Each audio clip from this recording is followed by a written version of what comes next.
Hello everyone, कैसे हो आप? आई होप आप लोग अच्छे होंगे। आज हम फिजिक्स के फर्स्ट चैप्टर पढ़ेंगे जिसका नाम है reflection of light. Reflection of light पे एक वीडियो ऑलरेडी बन चुका है, आप जाके आप देख सकते हो और ये वीडियो सेकंड वीडियो है। ठीक है, तो आज हम पढ़ेंगे प्रतिबिंब किसे कहते हैं। तो चलिए हेडिंग डाल लेते हैं, प्रतिबिंब।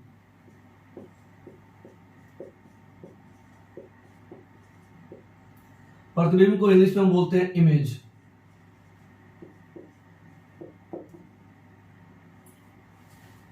ठीक है, देखो प्रतिबिंब किसे कहते हैं।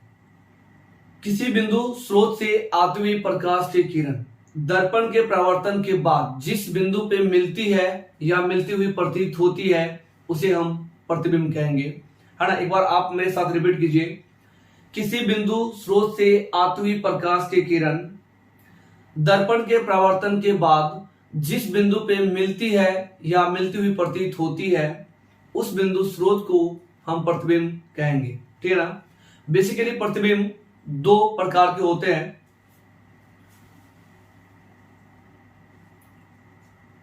फर्स्ट, वास्तविक प्रतिबिंब।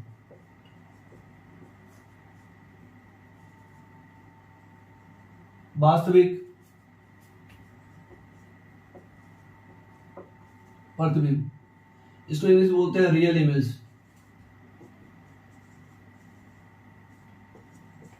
ठीक है। और सेकेंड है काल्पनिक प्रतिबिंब।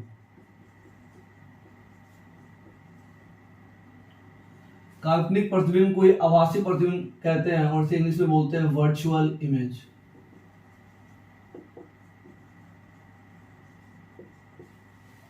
ठीक है, तो सबसे पहले हम जान लेते हैं कि वास्तविक प्रतिबिंब किसे कहते हैं।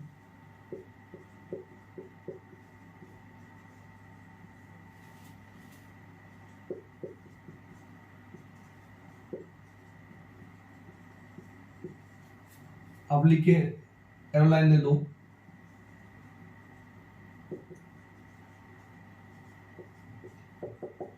ठीक है,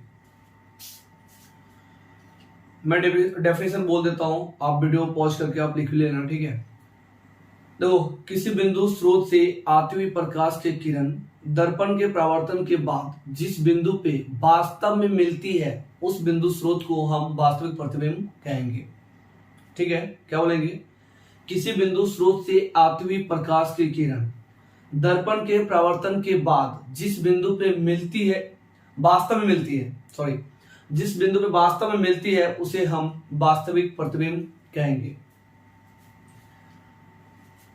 तो वास्तविक प्रतिबिंब अगर हम बात करें तो ये वस्तु की अपेक्षा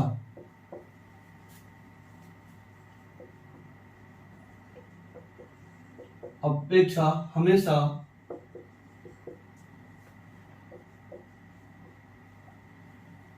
उल्टा प्रतिबिंब बनाता है।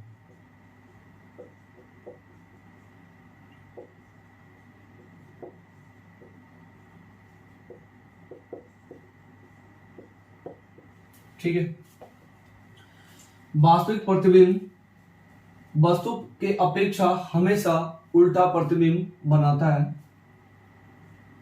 और इसे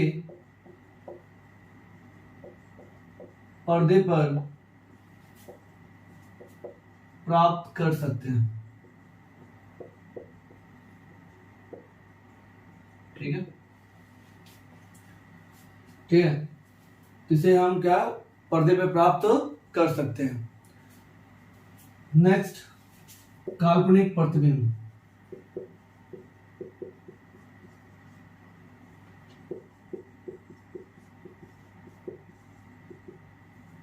इसको हम वर्चुअल इमेज कहते हैं।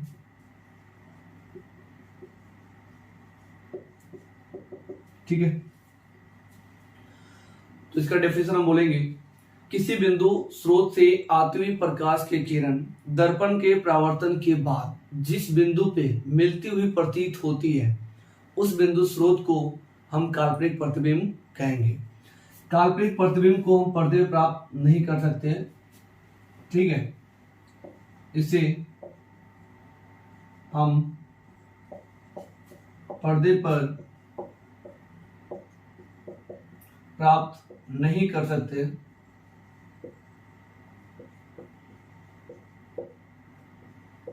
कर सकते हैं।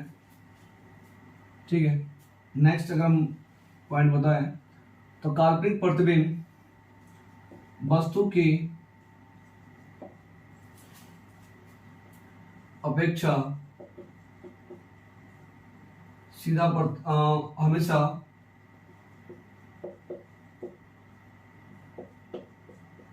सीधा प्रतिबिंब बनाता है।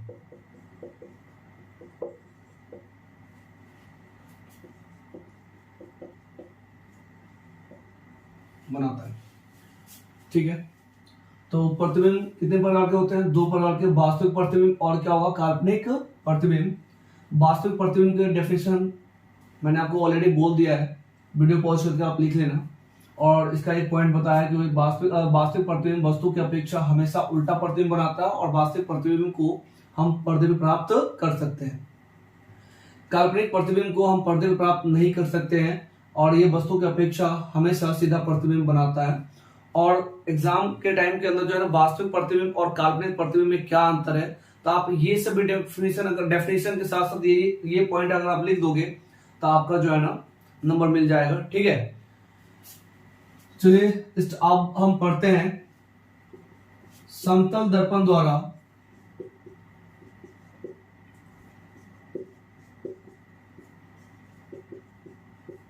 बना प्रतिबिंब की विशेषताएं।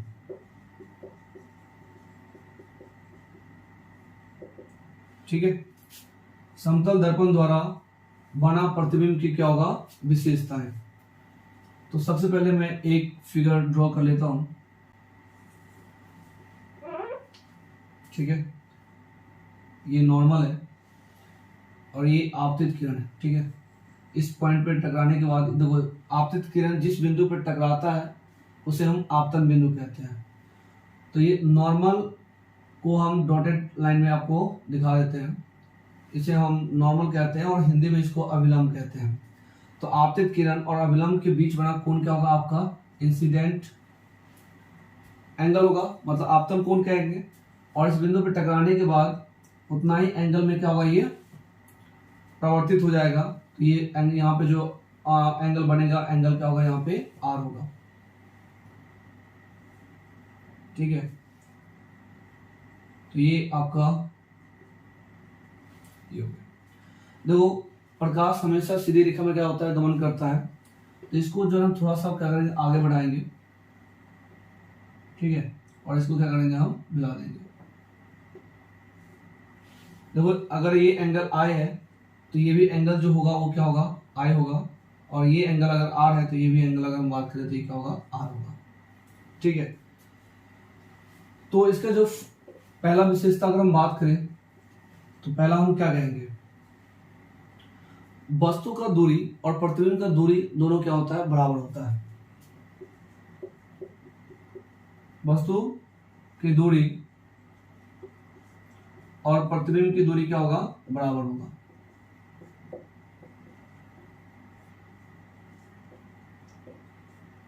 दूरी बराबर होगा। ठीक है, दूसरा अगर हम बात करें तो वस्तु का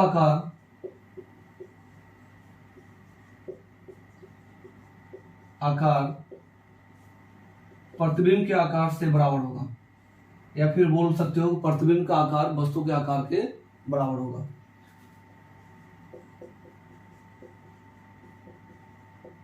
प्रतिबिंब के आकार के बराबर होगा।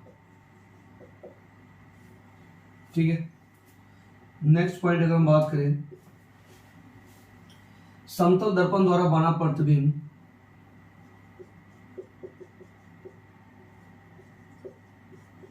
दर्पण द्वारा बना प्रतिबिंब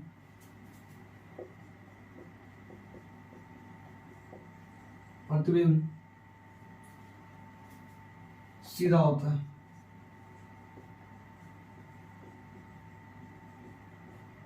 मगर पार्श्विक रूप से क्या होता है? ये उल्टा होता है। अब नेक्स्ट पॉइंट हो जाएगा प्रतिबिंब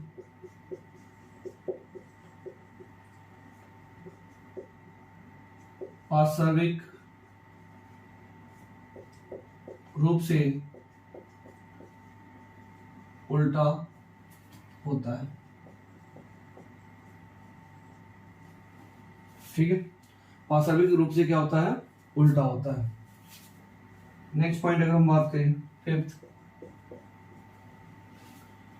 ठीक है, प्रतिबिंब समतल दर्पण द्वारा जो प्रतिबिंब बनता है वो आभासी होता है ना। तो प्रतिबिंब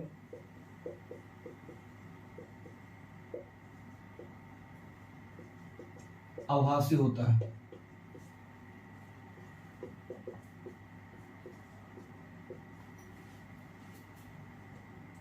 सिक्स पॉइंट अगर बात करें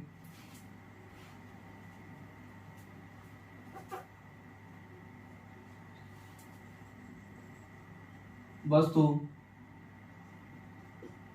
या फिर नेक्स्ट पॉइंट अगर बात करें तो प्रतिबिंब दर्पण के पीछे बनता है। ठीक है, 7 पॉइंट अगर हम बात करें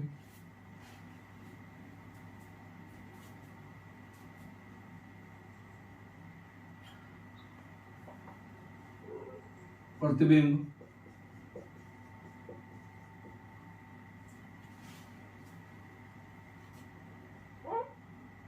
उतना ही पीछे बनता है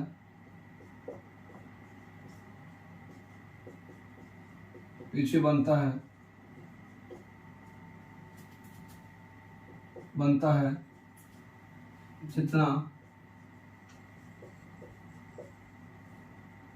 जितना वस्तु दर्पण के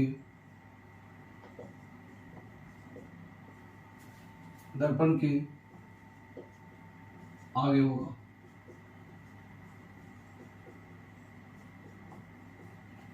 ठीक है, तो ये सारे पॉइंट आप लिख लो। ठीक है, फिर आगे हम बढ़ते हैं।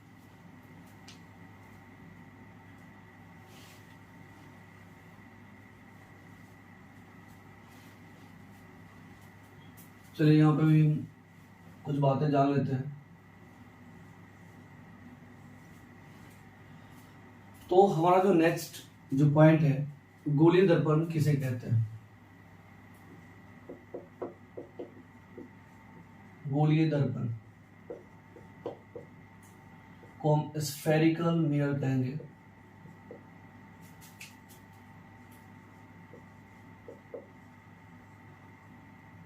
मिरर,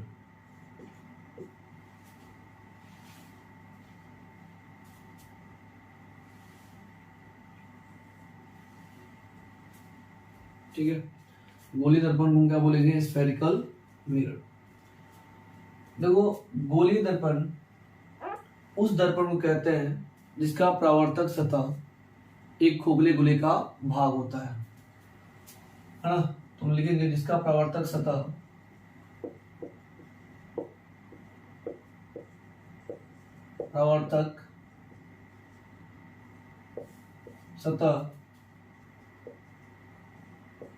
एक खोखले गोले की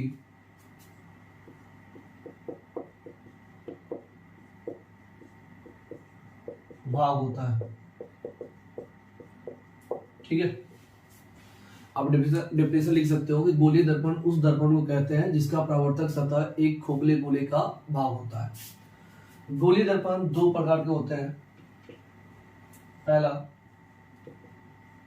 अवतल दर्पण। अवतल दर्पण को बोलते हैं कनकेव मिरर।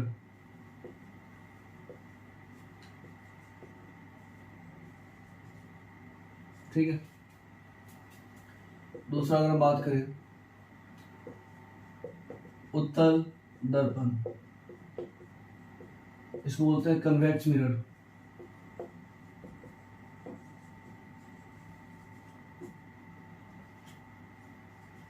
ठीक है। तो गोलीय दर्पण कितने प्रकार के होते हैं? 2 प्रकार के, अवतल दर्पण और क्या होगा, उत्तल दर्पण।